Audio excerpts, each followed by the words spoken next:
زواج قسمة نسيبة يا هەڵبژاردنە لە ڕووی شەرعیەوە چییە؟ هەڵبژاردنە لە ڕووی کەونیەوە چییە؟ قسمة نسيبة تێگەن چۆن لە ڕووی شەرعیەوە من ڕێکارە شەرعیەکانە گرمات بەر رسول الله بيوتم قرآن بيوتم شافرة بينما وهن صالحات قانتات حافظات للغيب بما حفظ الله أما آيات لسري ورسول الله فرمى خير النساء من نظرت إليها سرت وأمرتها طاعتك وإذا غبت عنها حفظتك في مالها في مالك ونفسها مش حديثة ما جاب أما لروي شرعي وآية أما لروي كوني وادرناتي دعاء خرابة به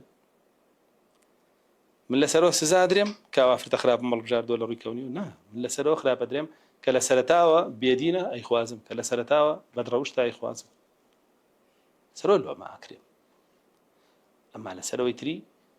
كدعاء وايلي وخراب به لو ما ناكرم قرونا تواني بلا لوط عليه السلام نيزاني وآفرتك هالبجارة آفرتك كافري بنسيبو ناتواني وابلي لبري لروة شرعية كولو طيب ويكراو حالي بجاردو لروة كونية كو الله جل جلاله نيستو آفرته نوح عليه السلام تواني وابلي أي فرعون بشرع آسي هالبجارد بوك آفرتك مسلمان ودين دارو بأخلاقه خير لروة كونية كو الله بنسيبي كردو قلنا لروة شرعية كو فرعون خوي كافر بو وهي هنا يا بويا تواني بلي لروة شرعية كو زواج شيا هالبجاردني قوته بيورا كان شرع حلية بجيري أنا لروى كونيك وقسمة نسيبة الله جل جلاله شو بشيكي بوتو دانا أجر باش بو شكري الله إلا سرك رسول الله صلى الله عليه وسلم الدنيا متاع وخير متاعها المرأة الصالحة أما شكري الله إلا سرك دنيا متاع باشترين متاعيش شيء أفرتك شاك كوادر شو طاس الله إلا سرك كواتا أجر مرأة صالح نبي ودنياش متاع بي وقتتون نجمة تعب خوش كونية بلايا كي شيء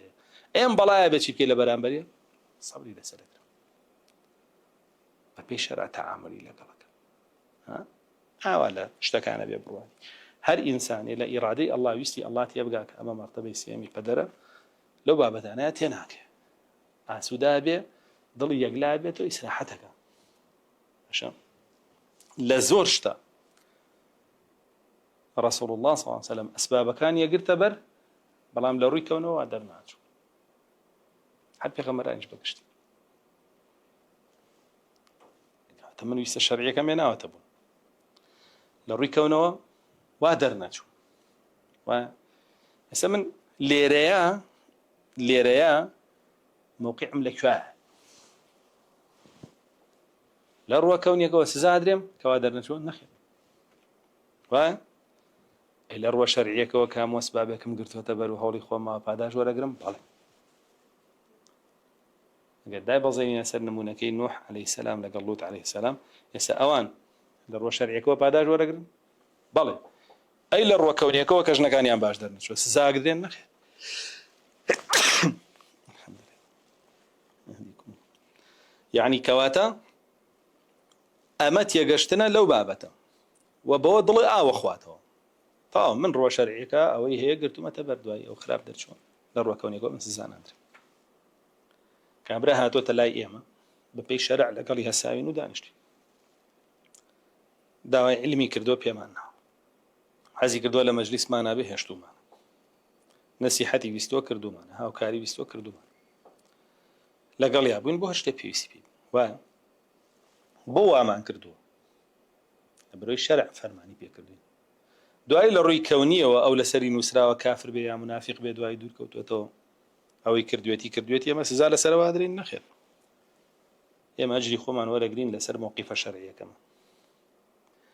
ئەی ئەو کە سزا ئادرێ بەچی سزا ئادرێ لەسەر ویستە کەونیەکە نەخێر لەسەر ئەوەی لە شەرعا پێی وتراوە ئەوانە برایتەوە ئەوانە باش بوون لەگەڵ تۆ وەفا بکە بە عەهدەوە تۆ ئەمانەت پارێز بە تۆ بەڕەوش بە لەگەڵیانە تۆ چاکە بە چاکە جواب بەرە ئەو چوو بە خراپە هەمووی جواب بەرە دەی بەڵێ لە ڕۆژ شەرعیەکەوە سزا ئادرێ ئەویش لەسەر کەونیەکە سزا نادرێ تێگەن لەو